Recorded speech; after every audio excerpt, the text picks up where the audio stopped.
One. Hello, everybody.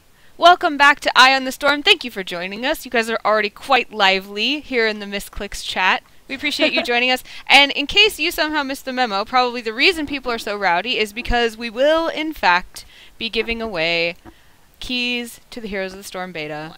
What? Hello, everybody. Welcome back to Eye on the Storm. Thank you for joining us. You guys yes. Oh, goodness. Here we go, then. Of course, we are your hosts for Eye on the Storm. If this is your first time here, hello, I am Gillyweed, otherwise known as Gilly, and this is my co-host, Anna. Hello.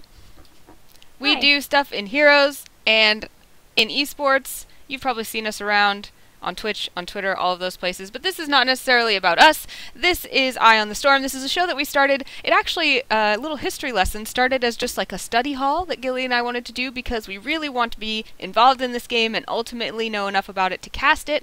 And then it kind of morphed into a show where so many people were outside of the alpha that really wanted to play this game that we wanted to share with them and keep them up to date until they got into play so they wouldn't be too far behind. Now that we're in beta, same kind of thing, except we're kind of watching as the meta develops and the community develops and staying abreast of all of those changes. And as you can see, we're also on Misscliks. Misscliks is a place for uplifting and providing support for female role models in geek and gaming culture. So if you like this show, if you like other shows that feature awesome female role models, please be sure to give them a follow and give them some love as well. Yes, we love Misscliks. We also love our guest this week. Our guest is Kent-Erik. He is a Blizzard game designer. He works on Heroes of the Storm, the game that we love so much and that some of us really are freaking out in chat about trying to get in. So, Kent-Erik, why don't you tell us a little bit about, getting involved with Heroes of the Storm and what you do with it? Right. So I joined the Heroes team about 3 years ago in October of 2011. It went by a different name, which I don't know if I should say. But I worked on the tutorial for it and how we would introduce players to that. And I worked on that for about a year and a half until we started to reboot the game again and kind of re-examine what we could do with it. And I kind of transitioned into working on maps. I did a lot of map design and then battleground design once we kind of developed battlegrounds. And I've now transitioned over to doing a lot of the hero design of the game and working on new heroes and also taking a stab at helping to revamp some of our older heroes. Cool.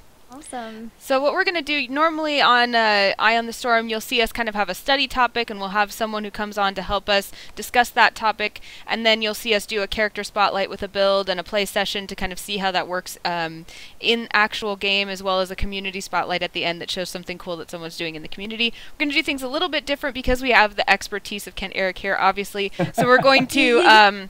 We're going to skip the hero spotlight. We're not going to do a build this week, so just go on heroesfire.com and create your own. Tell Fort Court Jester we sent ya and that we love them, but sorry, not this week. We're going to skip that because we have so much to talk about. We're going to talk a little bit about the patch, like we talked about last week, try to get a few just a little bit of an answer, and then we're going to use his vast wealth of knowledge to learn about the history and development of some of these heroes. There's a lot in there. We've done a lot of stuff.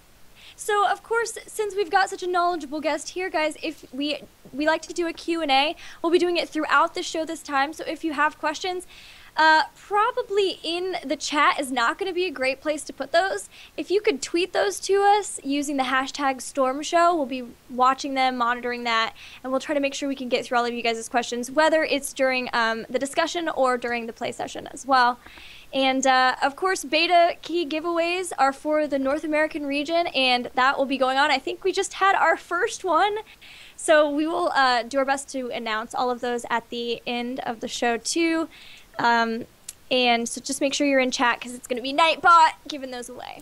And guys, because when we say in chat, that means you have to be talking in chat. And Nightbot will pick someone who has spoken within the last 10 minutes whenever Nightbot goes off. So you have to be participating in chat. I don't want you to just be quietly sitting there and thinking lurkers. you might... Yeah, you can't lurk. You got to be active and participatory because we're a new community and that's what we do.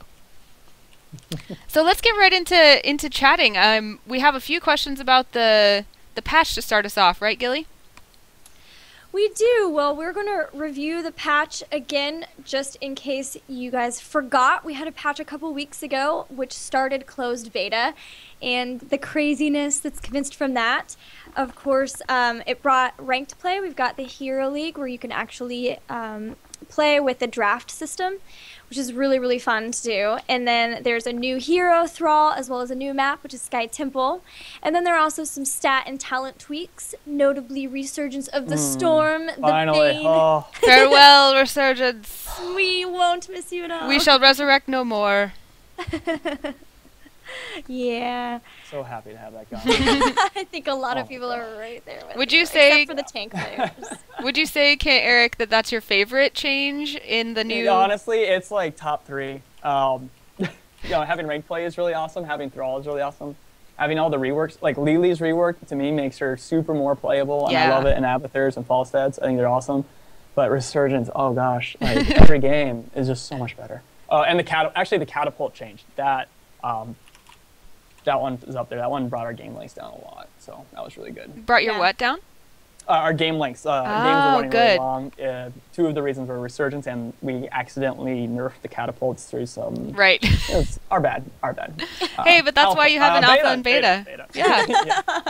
Yeah, that's what we always try to remind people. It's like, we know we know you want things to be fixed, but remember that it's still in beta. Mm-hmm. Just now. Oh, I'm enjoying that word right now. I'm gonna miss it when it's gone. So, Do you already miss alpha? Sorry, Anna. Oh no, go ahead. No, we've been in technical alpha since March of last year. I'm so excited to be out of that. Has it been that long? So it means we're gonna start bringing in a lot more people into the game, and so. And it could be you. It could be. Make sure you're talking to chat.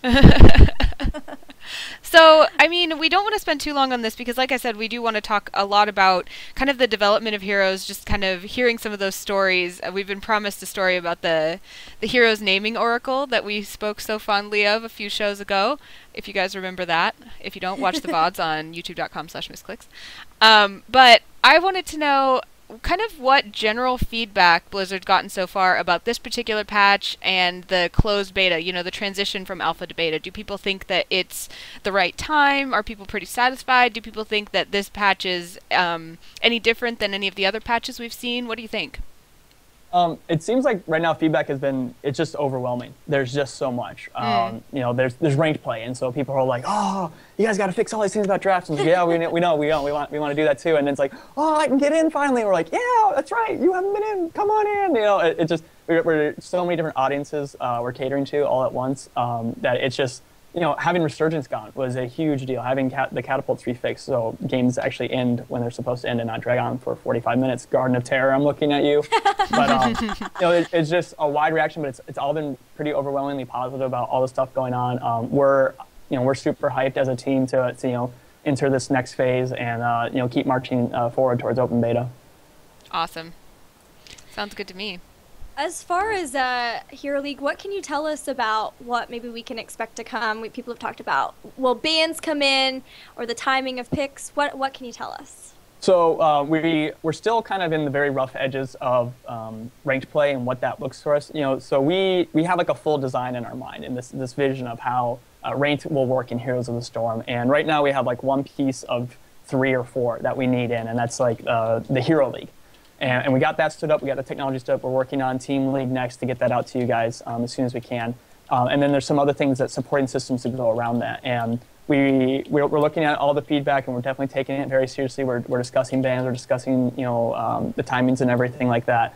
But we really kind of want to hold off on making any urgent changes until the system's been out there a little bit longer, and we have all of the supporting stuff around it. Like right now, I can't even go on and see what your rank is. I have to ask you what it is. Like, we want to fix that. That's a big part of ranked, is being able to peacock around with what your ranking is. I don't want anyone to see my rank, just for the record. Anna, we're gonna fix it, Anna. We're gonna fix it. If you'll play with me, Gilly. You have some time to fix your rank, and so you can show it off. But we want to get all that stuff stood up before we start to take serious aim. And this is our first iteration of the ranking system. We're going to keep, making it better. We're definitely listening. We're piling up all the feedback. As it comes to the timings, like one of our goals is just we want to get you in games quickly, and it's part of why we went pretty aggressive with the timings.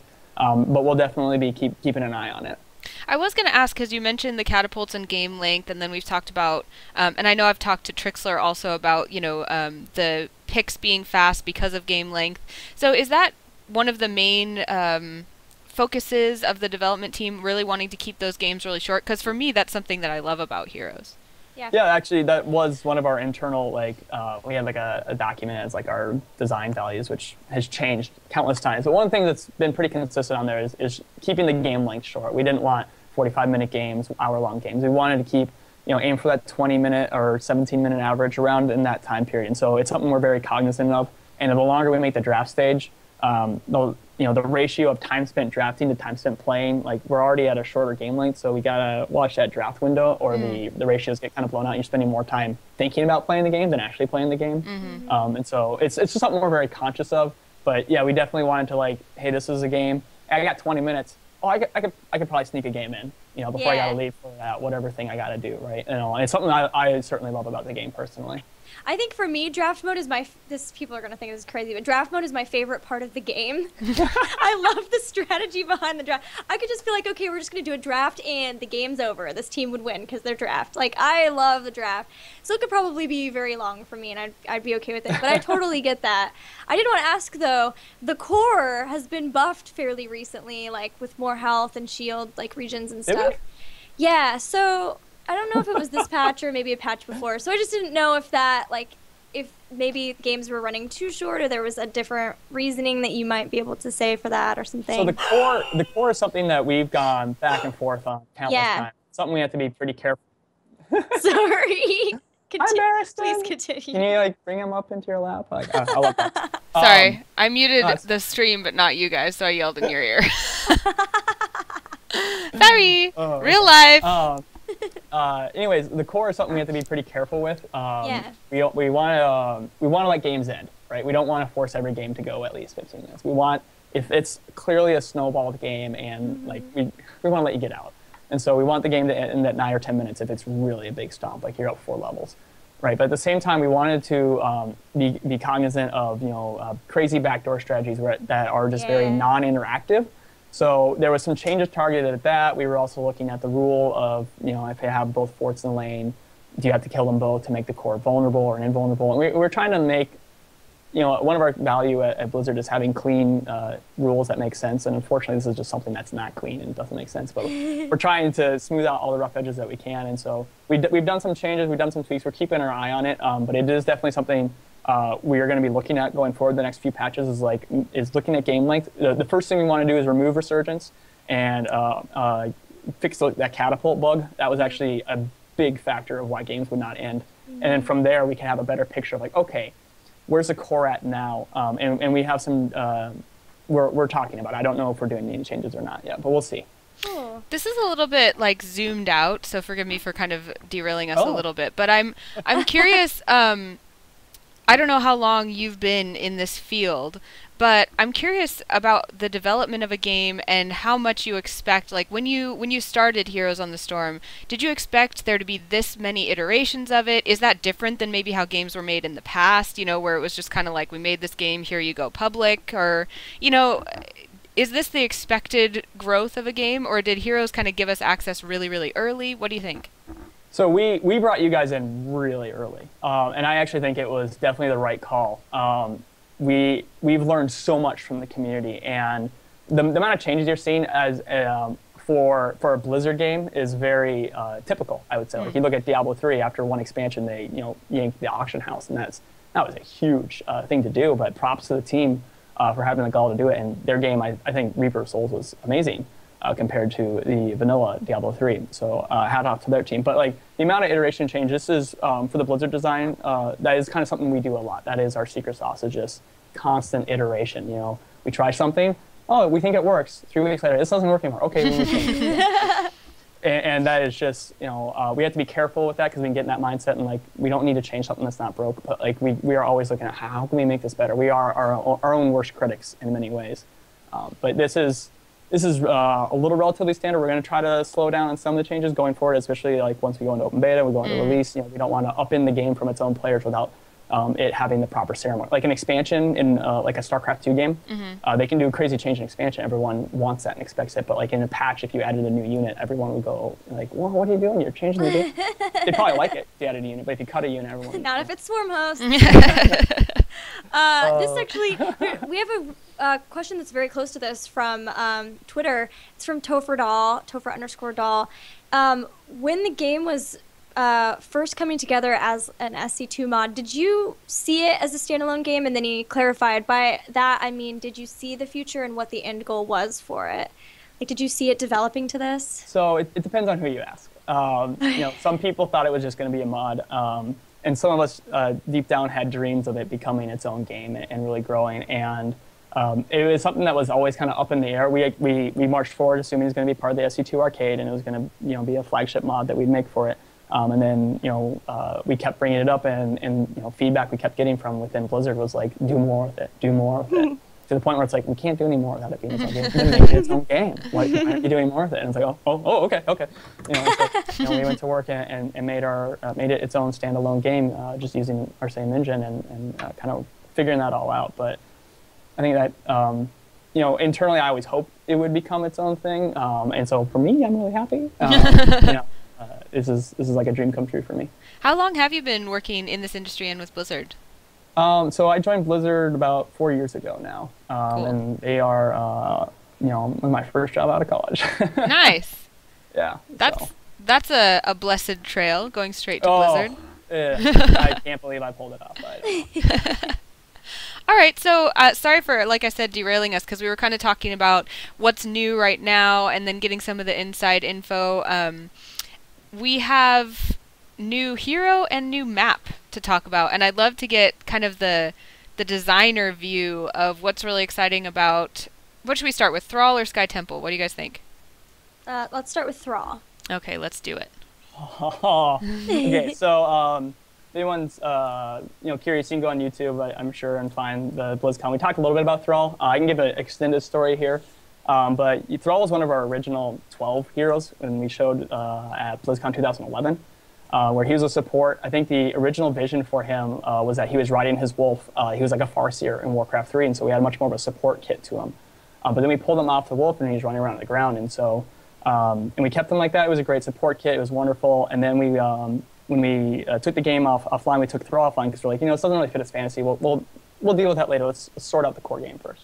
So when we came back to him, we had everyone on mounts. So he was going to stay on foot, and he looked really awesome and impressive. We're like, okay, he really needs to be an assassin. We have this awesome kit. Can we find a character for this? And so we took Rhaegar Earthfury and kind of brought him out, and we're like, hey, let's put this kit on him. And then from there, we iterated and added Ghost Wolf to him, and kind of working in with that trait, and then gave him a second heroic ability, because at the time when we designed originally, we only had one, so he gained ancestral healing. And when that kit was done, so when it came to Thrall, we're like, okay, we have that done. All right, he's that shaman, the Restoration or the Warcraft 3 shaman. We have Thrall. What's he going to be? And we struggled again and again and again. Like, what's it going to be? Like, I think we've probably tried like over 14 plus abilities on him, all of which were, they were not really great. And like, oh, that's Thrall. Until we finally settled on getting Chain Lightning, Wind Fury, and the Feral Spirit we have in game, really working and coming together. It took us a long time, longer than a lot of these headliner characters are actually really difficult for us because they've been so many things to so many people. Like, what Thrall is it? Is this the Thrall from the internment camp that you rescue in that dungeon in World of Warcraft, or is this the Thrall from Warcraft 3?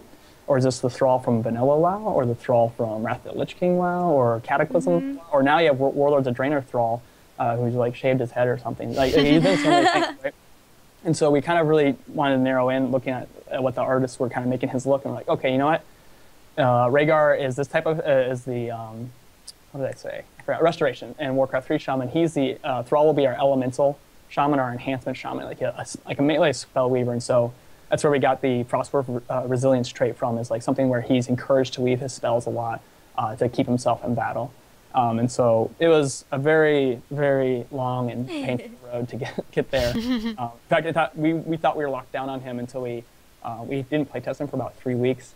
Art was kind of finishing up on it, and we go into a play test, and actually Dustin was playing and going like, hey, I think something's off here. I'm like, oh, no, there is. And so that's when we finally arrived at the trait we had today. So. There are so many characters that people just love in the Blizzard universes. So one of the questions I really liked from Twitter, from @DataSW, is are there any plans to create a voting system so we can vote on what heroes should come out next? Anything like that? That's a cool idea. You know, for us, though, like the hero pipeline it's so long. Like you guys can say, hey, we wanted this hero, like sweet. 9 months later, you know, it's like, hey, there it is. You guys remember? Oh, you guys forgot. You know, but it's definitely something we can talk about with our community team and see. Like we're still exploring, like trying to kind of map out for us, like, hey, where we want to go in terms of what heroes. Like we've teased a handful of heroes that are coming up that we're working on right now, and I don't really want to talk too much about them. I want them to have their time to shine when their time comes. But that's something we can definitely talk about with the community guys and the hero design team. Is Thrall your favorite, or who's your favorite? I was going to say Topher Doll on Twitter was actually asking that. Topher _ Doll. It's like asking a mother what her favorite kid is. It's Illidan, obviously. No, Illidan. Actually, Illidan's probably my favorite. Like, how come? It's just that's the play style I love. I like the dashing all over the battlefield, but it's so much power. We had to tune down his damage a lot, and so I really enjoy it. It's difficult. Although Murky. Look at him, he's just so cute. Oh, sorry, I'm looking at him in the store right now. He's like got his fish, and he's like got his buck teeth, and I love Murky a lot, and so he's, if he's not I don't like I really like Rhaegar a lot. Every time I play Rhaegar, I'm like, I forget how fun he is. Like, I don't know. We'll say Illidan just because he's pretty close to my heart. So I want to ask you about Murky. Because a lot of like devs and designers have told me how much they love Murky, and yet there's still kind of this like, I don't know, kind of the ongoing joke of Murky, like, oh, that team has a Murky, they're gonna lose, whatever. Right. So it's just really funny. He has like a 50% win rate. Yeah. So I wonder what it is that the public hasn't found out about Murky yet. Like what is it that they aren't getting that all of the devs know that makes him so cool?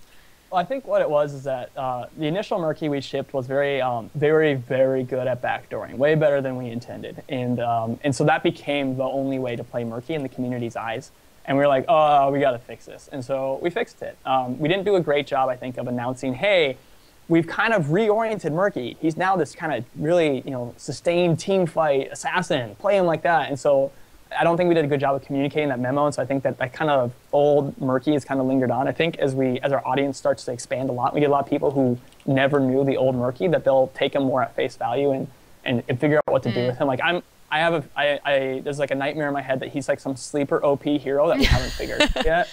But I will say that very soon, TM, we have some Murky tweaks. I fixed some of his talent. Like there was some talents that I put at the wrong tiers. My bad, guys. And we're gonna fix the ordering of that, and also make some slight tweaks to some other things on him that I think will re-bring him back into the spotlight, and maybe like because that is something I noticed in our game and other games. Like as soon as you change one thing about one thing, the community turns the eye of Sauron turns and like finds ways to do it. So I'll actually be really curious to see like.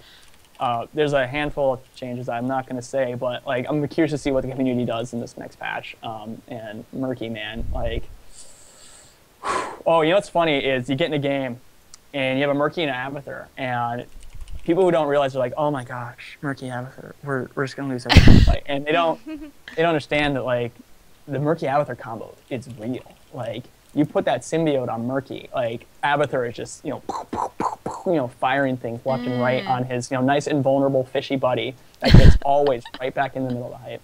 I think though designers and developers just love him because he's so completely different for this type of a game, and so to them it's like a design feat that we did it. We did something crazy different. I love the boy. I mean, look at him, he's just so adorable. Like I think Dustin described him as our Wile E. Coyote, like just that kind of incessant, kind of like he just always hangs on there, and so that's definitely how I look at him as well. That makes so much sense. I see a lot of other good questions here about kind of like development in general, and I definitely want to get to those. So you who have asked questions on Twitter, thank you. Keep asking them. But yes, they're so good ones. Yeah, there's a lot of great questions, but I don't want to skip Sky Temple because I know you had some cool insider info on that. So why don't we do Sky Temple, and then we'll zoom out and talk a little bit more about the kind of the development. All right. So Sky Temple. Let's see. I came after Gardens here. What were we doing? Okay. So yeah, we were definitely working with Mung Song. Shout out to him, one of our battleground designers who headed the design on Sky Temple. what do we call it? I think we call it like control points internally for a long time. Anyways, but you know, just we had this concept of like we really wanted to kind of do this King of the Hill style thing that was different from Dragonshire, where it was more targeted at just shooting things. And so I think they worked on some internal pitches, but this is actually one of the few maps that didn't undergo a whole lot of iteration. Mung kind of found the secret sauce like pretty early on. We did have some tweaks and things. Like I think if you played Sky Temple more than a few times, you've probably noticed that if you hold it at the end, you get like a handful of extra bonus shots or something like that. That was we quickly found out by not having it, players would get it for a handful of the shots, and then if things were just like, hey, it's much better for me to be somewhere else right now, they would just leave the temple there with like 3 bullets, and it's like, I don't care about capturing. Neither team wanted to get it because it's like, who cares about 3 shots? So we had to put some kind of incentive to stay there to the end. The temple defenders, I don't even know if they were there for the first iteration. They may have been the second, but we had to do a few iterations on them. Like the big guy used to come out at the end. But then we quickly found out, like, no, he needs to be the first guy, because by the end you're like, oh, if you got like a perfect temple run, it's in like, no, you got it right when it opened, and the enemy team never challenged you. You basically, he'd step off his pedestal, and mind you, this was like all with temp art at the time when we were doing this, but like, he'd step off his pedestal, you're like, aha, he's here to kill you, and then the temple would finish, and he'd just like disappear. It's like, oh, we didn't even get to see him do his cool cone knockback, but we've had a lot of fun times with that cone knockback, just like completely messing with people, because like you'll land a stun into it, and it's like, see ya, just hit you with a home run to the edge of the little boundary where you're fighting in the area. So we had to do some tweaking on how what order I think this was one of the maps where we accidentally would have 8-minute games, because one temple would start shooting the core, but before it was supposed to. And like, GG. Well, I guess we can get another game in for this playtest, because it's so. So they had to do some iteration of that. But this one, I think this one the artists had the most fun doing. Honestly, they probably had even more fun than us, because like they were itching to do this tile set for a while and really kind of show off like what they could do with the engine and all the cool stuff we got. And I think this map really shows it. It's just super beautiful, and like there's a lot of details in there. I think the community, I think Reddit like recently discovered the Easter egg that's hidden in there for Harrison Jones, and so spoilers, that's to go look for it. Where could it be? But like, where could it be, chat? But like, just watching the buildings come into formation is also like, I think it's something I often forget about, even though I probably because I work in the MIC so many times. But like our artists, animate each of the buildings constructing, and just watching that and seeing all that stuff come in there, and then finally when the announcer came in, it was just like, oh, this is beautiful. Yeah, I have had a few times where I'm like, oh, wow, look at that. And then, oh, yeah, I'm supposed to be team fighting. Let's see. Streakwing wants to know, there are 6 maps currently. Is there a goal for a final amount of maps, or what you're maybe looking to 4 have? maps and we're done. Maybe what you're looking to have by the time the game goes live? I don't think we have an in number in mind. We're kind of adding more. We're still in beta. I can still say that. Yes. We're still experimenting with what's the right number to have, right number of maps. Like we want to keep making more maps. We unveiled at BlizzCon that we're doing some Heaven and Hell stuff. Oh, that one is so pretty. Sanctuary, or at least the High Heavens and the Burning Hells of Sanctuary. Together for a map as well, but like our map team's excited, our map designers are excited. Like we're learning so much about like what kind of mechanics work best and which ones really fit Heroes of the Storm. So I don't want to say we're gonna stop at map number X, because we'll probably keep going. And exactly how that's all gonna plan out, we are still discussing internally, so I can't say much more than that. Okay. I was gonna ask. Sorry, Gilly, do you mind? No, go ahead. I was going to ask, because I particularly really like Sky Temple, and I know that I have a tendency to really, really like maps that other people are like, oh, I can't figure out how to play on this map. I just adore them. Hipster map liker? I don't know why. Either I'm totally not with it, or I'm some sort of savant, and you guys will have to watch my play to learn soon.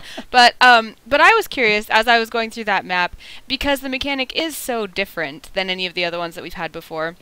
Is there any rule that you guys start with? Any sort of, okay, we know that this map has to have X number of, like, objective points, and this is how does it just come from out in the nowhere, or is there some sort of structure that you guys use to create these objectives? So usually the map designers will start with like, hey, here's the type of thing. In this case, it was we wanted to do kind of a king of the hill mechanic, but that was a little bit more directly pointed and required wasn't quite Dragonshire. I love that map. Holy cow, your team needs to be like, firing on all cylinders, cogs aligned, which is actually why I really love it.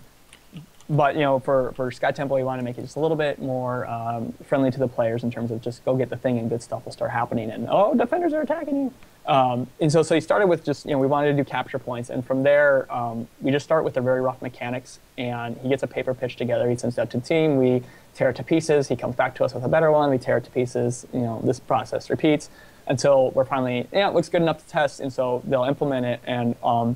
They kind of start with just like the core. What's the feeling? How do we? What's the flow we want the team to go through, right? In Dragonshire, it was we want the team to split up and then come together for the Dragon Knight, and then split up again when the shrines are open again. It doesn't quite play out that way, and we're learning our lessons and trying to figure out how to do that better. But like Blackheart's Bay, one of the things we really wanted to do was make you the treasure goblin. You've got 10 doubloons. Don't die. But, run for your life. Now suddenly, the big scary Vala who's tearing up your team is running for her life because she has 10 doubloons. Like, that was kind of a feel we wanted to get. And so we'll kind of start there where we marry to, like, a mechanic, how you get the mechanic. There's a word for this. I'm not thinking of it. But, in Sky Temple's case, it's King of the Hill, or Dragonshire. It's also King of the Hill. I shouldn't have said that. Or, collect the items, or the MacGuffins, as I like to call them, on, like, Cursed Hollow. And then marry it with a reward system, which on Cursed Hollow is, debuffing your enemy's towers so they can't attack. On Sky Temple, it's just nuking your enemy's forts. Blackheart's Bay, similar to the nuke, except much less granular. And so it's just kind of finding how can we pair these two, incentive and reward together to create a good flow for the map. And then we'll do a lot of theory crafting on paper with like, okay, well, if your map plays like this, I'm going to take my 5 dudes, assuming like you're a team captain or whatever. We're going to go like this, and we're going to break your map because we're just going to do that. And I'm like, oh, good point. Why don't we change it? Like so we do a lot of that kind of paper prototyping in our heads to figure out like this is how we can make the map work best. So it seemed to me like maybe your favorite map was Dragonshire then? Is that? It's either that or Cursed Hollow. I'm super biased. Those are the two I worked on the most. Dragonshire's mine, so I just wanted to confirm that I So thank you for that. No, those are definitely my favorites. I like the cadence of the split up and come apart. But I'm super biased. Like they're just fun apps. So. Mark Hutley at ETOILE Etoile. Etoile. I can't French. No. Wanted to know what the development cycle of a map or a hero idea in Heroes is like. So for the maps, I feel like I kind of just covered it. Like we start with those paper prototypes, not paper prototypes, paper designs. I wish we paper prototypes. That'd be so cool. But we'll start with the paper design, discuss it, send it back and forth, and it's I feel bad. It's amazingly simpler than it sounds. Like we just literally play test it a lot. It takes we've come to learn that a map, like you have to test it through multiple phases. We have to test it a few times just to get our own heads around it. Like, oh, okay, I get it. And then from there, kind of like, okay, I'm starting to get it. And then we started doing kind of more coordinated, like try-hard tests where we'd all hop on and get on voice together and be like, okay, all right, so-and-so is going to be the captain for your team, and so-and-so is going to be the captain for your team, and you guys are going to, figure out how to work together and see if you can break the map. Like, we don't want there to be a super dominant strategy for a single map, so there's only one way to play the map. Like, we want to be careful with that.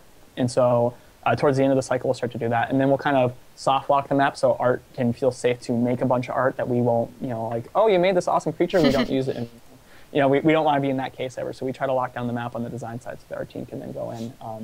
And we only make balance tweaks there in terms of like numbers and stuff. But it's just a lot of play testing from after we start with the paper designs. For the hero, the hero design is actually an incredibly similar process. We start with what the hero is, what is their fantasy, what does it look like they should do, and kind of start from there. Is there any really cool core abilities that they've either had in other games, or you just like look at them and like, that guy needs to do that thing. Like Tassadar with a storm. Yeah, that's always the classic thing I think of. Right, which didn't have originally our bad. Actually, it's funny. He used to have Psystorm. We replaced it with the bubble because we're like, Psystorm slowing doesn't make any sense. Let's make it the Time Warp bubble. And then we left it that for a while, and then the community is like, why isn't it Psystorm? We're like, Yeah.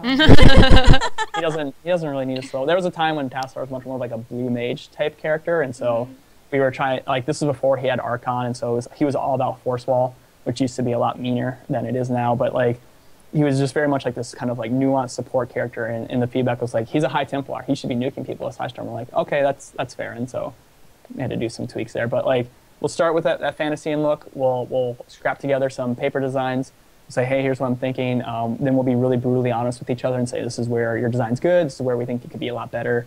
This is just like, what were you thinking here? And we're like, I don't know. That's a bad idea. Let me try something else. We'll go through that process. That'll usually take like a 2 weeks or so. And then we'll bring it into our game and then just kind of iterate on it a bunch and play test it and kind of really think about like, hey, did that make sense? Like when you're playing it, hey, other guys who are playing against them, was he confusing you and that kind of stuff? And we'll usually spend a handful of time, just trying to go through that process until we can lock everything down and hand it over to the art team.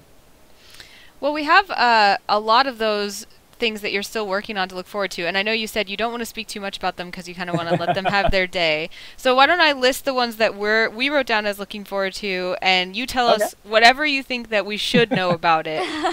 Okay. So Gilly is really, really looking forward to those lunar skins. Lily on a tiger in her lunar skin. I don't know how involved you are with skins, but then I have zero involvement. I think I get to send them to the skin suggestion database. That's about as much as I can. Ooh, there's a skin suggestion database? Can I make a suggestion? Because I did not understand why there would never be a bat wing, a bright wing that's a bat during Halloween, and I was very sad. So there you go, just one for the bank. That makes a lot of sense. 9 months from now, maybe we'll. I don't know. Is there a hero suggestion database too? Is that what you were talking about that you get to suggest? Database is such an overblown word. I shouldn't have said it. It's spreadsheet. An Excel file. Yes, exactly. The single Excel. Hey, technically that's a database. So and so suggested this. Oh, that's cool. Put it in the file. I actually have zero insight into how our team. All I know is that they make awesome skins. I check our internal little thing to look at the stuff they're making. I'm like, oh my gosh, I forget I work here sometimes. It's really cool. One of the questions we get the most is, what hero would you put in the game if you could? And so I'm curious, if people want to suggest heroes to Blizzard. I know that you said your list is already super, super long, but let's pretend that so-and-so feels so passionately that they want an original Warcraft peon hero in the game. Who should they just tweet about it every single day until you guys are, tired of hearing it and then put it on the list? Or is there just no hope right now? I want to do that. That's a great idea. No, I think just bringing them up, and we'll definitely get geeked up about that kind of stuff. Man, or peon. Why have we not? Okay. Yes, thank you. I should. I'm not gonna say anything else. That's a great idea. All right, so don't worry. I'll cut you off before you can tell us anything you're not supposed to. So we talked about lunar skins. I'm just going to list, we have written down also Team League, we're really excited about that. And then in terms of characters, obviously Lost Vikings and Sylvanas. Yes. And then we had asked if there's anything else that you think we should look forward to. So any of those pique your interest of things you want to tell us about? Y'all aren't ready for the Lost Vikings. We're not ready? No one. I don't think we're ready. all of my StarCraft friends think they're really, really ready for Lost Vikings. Oh, yeah. I hope they are. Oh my gosh, they're gonna blow us away when those things go live. I can't wait to watch the YouTube videos of super pros doing absurd moves with the Vikings that I can only dream of in my head. We talk about, we're gonna do these awesome things, and I trust that there's going to be guys out there who figure it out, and they're going to do, I'm scared of what we're going to have to do to the Vikings after these guys break them. Poor Lost Vikings. Are we going to have to nerf them? I don't know. So, but we'll see what happens. Look at them in all their beauty. Yep. Yes. This belly is my favorite. Just love it. Belly. Yeah, I think he even attacks people with that belly. But, nice. Man, you are, the game... People thought we were crazy with Abathur, and then they thought we were crazier with Murky. I don't know. I think the Vikings, they have certainly pushed us to our limits in terms of stretching what we can do with what we've got. And so, yeah, y'all aren't ready. That's all I can say. And I'm as pretty for pumped Sylvanas, Sylvanas. I saw mum's the word on that one. Sorry. Mum's the word, huh? But that's who I'm most excited about. I know, she's so cool. She is so cool. I will just let you all know, shout out to John Z, in case you guys are worried about how Sylvanas would turn out. That boy was playing Warcraft 3, Frozen Throne, and Reign of Chaos all over again, so he could re-see Sylvanas' storyline in all her glory, her War 3 glory. So that's pretty awesome. we do our research. I mean, we all played that when we were kids, but we re-dig that stuff up as we're doing our research on our free time. I would imagine there's a lot we're all hardcore Blizzard fanboys here. It wasn't obvious yet. I was gonna say, there must be a lot of pressure as like a Blizzard fanboy yourself, and then knowing that you represent all of the Blizzard fanboys in the world for this game, to do it right, right? Yeah. And we get the feedback when we go. We're Psionic Storm. Yeah. Even internally, like during our early playtests. Diablo heroes. We get that all the time with them. Like, this isn't the Demon Hunter. No, it is a Demon Hunter, just not the one of 6 builds that you don't do. 20 different That's not this abilities you could choose. That's not the Barbarian. Like, no, just the Barbarian's like 8 things. We have to pick one. I'm sorry. And so we try our really best to hit those fantasies, but we certainly and we get it ourselves. Like we'll go back through and we'll relook at a hero and we're like, man, I'm so, like, there's a hero coming out that I won't say anything other than to say, like, we ended up changing something on that hero. I'm trying to be as vague as possible. That wasn't obvious, by the way. There's something on some hero?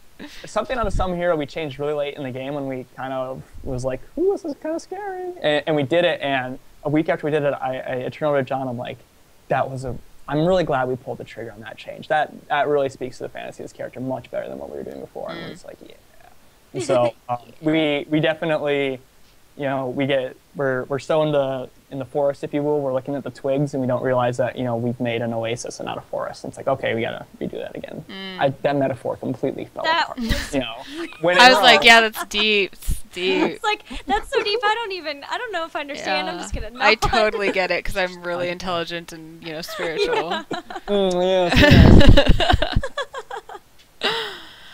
Well, let's I feel like we could talk forever about like our fanboy and fangirlism, but I'm trying to make sure that we don't go too far into our play session because I know people are anxious to hear who got keys.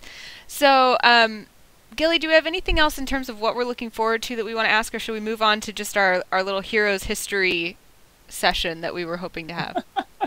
I think we're good. We've got a lot of questions. Guys, keep them coming. I'm going to try to make sure that we ask them all, but we can ask a bunch during the play session too. So yeah, keep considering that as well. We've got lots of time for your questions. Oh yes, I will happily talk as I play. Awesome. So yeah, let's move on to a little bit of history session. If I get some good questions to throw in there, they might kind of pertain to what we're talking about. They might not. Who knows? So one of the things that we wanted to learn about / clarify once and for all is the keep, tower, town, tier. What is which one called? And I'm going to pull up a battleground so that we can once and for all decide. Let it be, so shall it be written. So say we all. So say we all. Yes. Yeah, so I think you hear the word town thrown around a lot. There we go, I can talk English. Because that was always our internal name for them. In fact, we even at one point in time, we had like a mayor who was a War 3 rifleman. And man, he just kicked your face in. Like, pretty brutal. He sat in it and did that? Or he came out of the town hall and he would fire his rifle at you. And basically the buildings didn't shoot. There was no towers, there was no gates at this point in time. But there'd be a few elvish archers and a mayor. And it was, I don't know what we were thinking. And then you had a little priest come out of the Arcane Sanctum and he healed you. That turned into Arcane Sanctum? Yeah. We used War 3 assets like crazy. We were. This was in the days of early war. Days. Dinosaurs roamed the earth. But we called them towns for the longest time, and then we were like, oh no, we're calling them forts. Yeah, forts. And we added gates. We added these towers. That was actually a pretty big step for us. And then we kind of moved some stuff around.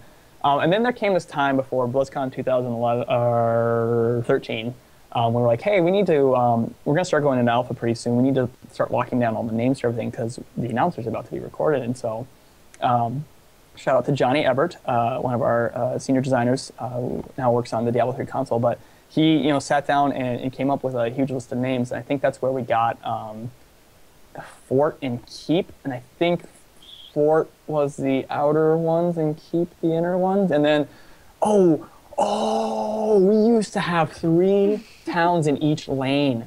And so the outer one was an outpost. Then the inner one was a keep, and the most inner one was a fort, I think. It was castle. And then there was discussions. I remember castle. We were trying to match originally the War 3 human town hall progression. That then led to some internal debates with a certain developer whose name I will not name about, actually, keeps more important than a castle or a place. I can't remember which order it was. But anyway, so we all got all goofed up. But then when we kept going external with the game, we kept referring to town, and so that became like a thing that people kept saying is town, town, town. And then our announcers, we haven't done the best job. I'll bring it up. We'll see if we can clarify it because we're all over the place there and are bad. Okay, so for now, are they all forts? Sure. They're I think they're all forts. I think I don't want to spoil a future patch, but we're doing something that will help unify it a little bit, and so so the names are going to change again. Well, after this is stuff, then they probably will. Because just when we've nailed it down, I feel like I have a handle on things. I've been trying to make myself say bruisers instead of knights. That's a hard one. I mean, you can still call them knights. That's what they are. I think we switched to bruisers in preparation for Sky Temple and other maps where we realized, hey, like we want to have freedom to not always have to have a knight unit. Right. Like, if he doesn't have armor and a shield and a sword, he's not a knight. Well, our knights actually have like 2-handed axes, I think. But and so we're like, let's be more generic with the term, and so that's why I think it's bruisers. And what are the siege giants called? I can't remember. What are their names? Siege camp. Siege. Okay, yeah. A siege camp. Right. Mm-hmm. We just want to be more generic with the camp name and start to introduce that language. Like we're trying to, as much as we can, clean everything up before we start to invite the masses and hordes, because then once we're there, it's a lot harder to change things because it's like, it's a big, heavier mass to pull with you. Yeah, it's like. Hey, everybody who's playing, now do this. Whereas if we do it before, we bring everyone in. So, well, Trixler just said in chat that the definitive, according to him, it's outside is fort, inside is keep, and then core. That makes sense. Yeah, core. I know. I think there was a time we used to call it palace. Palace. I remember that. And then we changed it back to core. So like palace, it's not a palace, and we're being too fancy. Just call it a core. Sometimes we get so like hoity-toity, and then we realize, wait. We're being silly. It's a core, dude. Well, it's funny because JC and I are obviously we're really wanting to know the names because we're looking to eventually cast this game, and so we're practicing saying the right things, and we've been trying to do that from the beginning. But I think the silver lining of it is that I feel like a total hipster when I'm calling something a night camp, and a new person in the game is like, "Oh, you mean bruisers?" I'm like, "Oh well, if you'd been in the game before, you would have known." Actually, night camp. And you did promise us a story. Sorry, Gilly. After this, I'll stop. But you did promise us a story about naming in reference to our friend, the Blizzard naming oracle, who sits in their corner dark office with the candles. Rooting. Yes. I love to tell a story. Actually, I wonder if I can. I won't say what it's related to. Okay. That. But this refers to our one of our former senior Johnny Ebert. He told us a story. He said, "Now, kids, let me tell you a tale." Stay a while and listen. Stay a while. He's like, in the days of yore, I had to take my computer to the store to get something fixed, to a CompuServe. You may have heard of those. It was around the same time as the dinosaurs. And I walk in there. I had to get the sound card fixed. And the guy's there, and he's all bleary-eyed. And he's like, I'm like, "Oh, late night?" And he's like, "Oh, yeah, I was up all night playing this new game." He's like, "Oh. What's the new game?" He's like, "Oh, it's called Warcraft." He's like, "Warcraft? You mean there's war? You craft it? Gotta have this game." He went and he immediately bought the game, didn't even get his sound card fixed or whatever, just went home and played for 24 hours. And he's like, "That's the importance of names. They can do things to you." I'm like, maybe you, Johnny. Now we're always like, what crap? What in crap? I love that. Heroes in a storm? I have to play with them. I have to get them out of it. Why are they there? They've been chosen to prove themselves on the field of battle, as Rainer legends says. speak of a place where mighty heroes collide and battle for dominance. Right, exactly. And meanwhile, there are maybe some storm-like elements, psionic or whirlwinds. Or blizzard-like. Yeah, oh yeah, blizzard, of course. I have a tweet from John Hodgson who says, "Tell Kent-Erik he's doing an awesome job." Liz Johnsy. Wow. There you go. There you go. He's gonna. I can hear it already. He's like, "You told them the Johnny Warcraft story." War. Okay, cool. So, did you have any other stories that you wanted to hear, Anna, besides the ones that we're gonna talk about mid-game? In game. Well, I guess on the naming thing. Just can't get over this, can you? Oh, like this is, you actually don't understand, like sometimes designer names slip in there and we're like, oh gosh. Why did I get that? How did that get out there? I think most recently we were like, Nova's a talent where she attacks a lot slower but does more damage. We were like, oh, we're gonna call it U-238 shells, and then some kind gentleman pointed out, excuse me, sir, that is for Marines. She does not have a Marine Gauss rifle. She has a sniper. Oh shoot, all right. And so it got in there as hot shots, and we never saw it. We're like, oh no, hot shots! Ah! And so we're like, quick anti-armor shells. And so now it's back to anti-armor shells, and so it's a joke in our office now. It's like hot shots. Hot shots. Hot shots fired. Well, I happen to have some friends who play Nova who are sad because I think they liked the name Hot Shots, and also would maybe love to pick your brain about Nova's development. Oh. Nova's actually really tricky. It was probably a trap that we had her in the game so early because she's such a very unique role. You see this giant gun on her, so you expect her auto attack to do a decent amount of damage. But when you have a trait that's like, hey, I cloak when I'm out of combat for X seconds, that says, hey, I'm going to play a very sneaky, appear, do my thing, and then get out of dodge kind of playstyle, which goes against having a high auto attack. So, for a while, she was a regular like ranged attacker like Vala. And with this most recent talent revamp we did with her, one of our goals was to say, no. Nova's playstyle is based around her trait. We really want to hunt it out. So we took some of the damage out of her auto attack, we put it in the snipe, and we did all of our talent revamp stuff. And during the time we were discussing, like, dude, we can't take all this damage out of the auto attack. Look at that rifle. Like, we expect that to do damage. And so one of the guys suggested, hey, why don't we just go, all in and say, listen, her attack does triple the damage. It's got triple the cooldown. And we're like, oh, let's try it. And so we tried it, and there was a very negative allergic reaction because at level 1 you like have this completely like, and it broke cadence with your cloak timing and all this kind of stuff. And so we're like, all right, take it out. Let's put it in there as a talent. And so like it was kind of like a last minute talent addition that we put in there. And it was just like, it went over, like hot shots. How well that was received, but it really it fit with what we wanted to do for Nova, is really kind of say like, no, this is kind of the play style. It was, her old stuff was kind of a carryover from where we were trying to do a lot of hybridization of the heroes, and one of our streamlining processes is really kind of defining what is a hero and what is not a hero. And so for Nova, what we said is like not sustained auto damage. She can have some burst auto damage, but not sustained auto. And so anti-armor shells or hot shots or whatever you'd like to call it, kind of really fits that, fantasy we want to fill for that. I see. Awesome. So is there anything else in the game, because you were kind of regaling us really quickly a little bit before we started the show about like where this game started and how different it looks now. Is there anything that like people would not believe where this started and where it is now? I'm trying to think. Talents. You wouldn't believe how recent they are to our game, given how core they are. I think at last BlizzCon 2013, talents were still giving out stat points. Like you could get a talent from Mirrodin that was plus 200 health, and we like, yay, we're offering hero customization, and then we play with them and we're like, this is kind of boring. I like the talents that giving mechanics. It's very similar to like D3 with the Diablo team realized with their legendaries when they started making a lot of the legendaries about like the extra mechanic on it. Like that's what you really like, and we were like, yeah, that's what we need for our game. And so that's what we started to transition over and like, hey, let's make our talents much more focused on the new mechanics we can offer. And that's part of why like we're doing some of these revamps, looking at older heroes and like, ooh, you could clean this up and make it a little bit better to make the mechanics more interesting choices and stuff.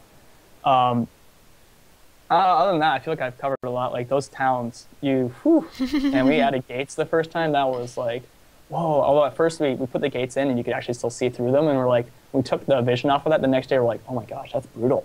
I can't see what's behind the gate. And I will also say that time stitches could hook you through the gate. Ooh. That lasted about a month. We're like, okay, we got to change the hook so it dislodges you through a building, to be fair. So level 1 stitches doesn't just insta-gib you. That was pretty mean. Speaking on talents, D the Hunter, I just lost it. At D the Hunter 2510 wants to know if is there a plan to like bring in a replacement talent for Resurgence? Yes. Okay, soon. cool. Ooh. Yay! Soon, TM. Blizzard soon. I actually just spoke with the guy today because I was talking about going to show like what to say, what not to say, and he's totally okay with people knowing we've got level 20s coming in there to kind of we were looking at the level 20 tier as a whole, and I don't want to say anything more than that. Other than that, he's done a pretty awesome job on it. So yay, Matt Cooper. Guys, that sounds pretty cool. Any SC2 guys may remember Matt Cooper, one of the balance designers. He kind of knocked out of the park with some of those things. So nice. but that's exciting. We are aware. We're sitting in the meeting room. We're like, okay, we have 2 options. We wait until we can get the replacements in and then pull Resurgence, or we can pull Resurgence now. And we're like, can we just pull Resurgence now? Some heroes will only have like 2 or 3 choices. Like, that's okay. We pull Resurgence now. I'm like, yeah. Okay, let's do that. I think overall the reaction's been pretty positive, right? Oh, yeah. Yeah. Although it was weird to play Tyrael, I actually had to read the other talents, which was strange. But good for me. I started getting texts from friends like that, like, what's up with this level 20 thing? I'm like, oh, that's right. There was Resurgence, so you never used it before. So they're like, oh, it's suddenly you're looking at things like, well, I guess Orbital BFG, it's always been the thing I should never had Resurgence. So. Well, I have one more large-scale question, and then we could wrap up and go to our play session, unless you have some other ones, Gilly, or anything from Twitter.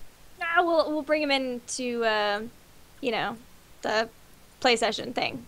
So the reason I want to ask this is because we have a lot of people in here who are looking to get keys. We have a lot of people that probably want keys so they can give them to friends to play with them, those kinds of things. And one of the interesting things that I think I have learned about Heroes is when I first jumped in and it was so insistent that this is a hero brawler, not a MOBA. I was like, okay, well, I don't really get the distinction, whatever. But as I play it more, I think for me that's one of the most important pieces of information that people haven't really processed yet, that this game really has not started with this is a MOBA and now it's this game. There's so many mechanics that make it totally different than a MOBA and more of a, I would say, the premier team fight game, or something like that. So I guess for me, that was what I came up with. But for you, if you were describing what is this game and what makes it the predominant X game of esports or X game out right now, how would you sell it to somebody?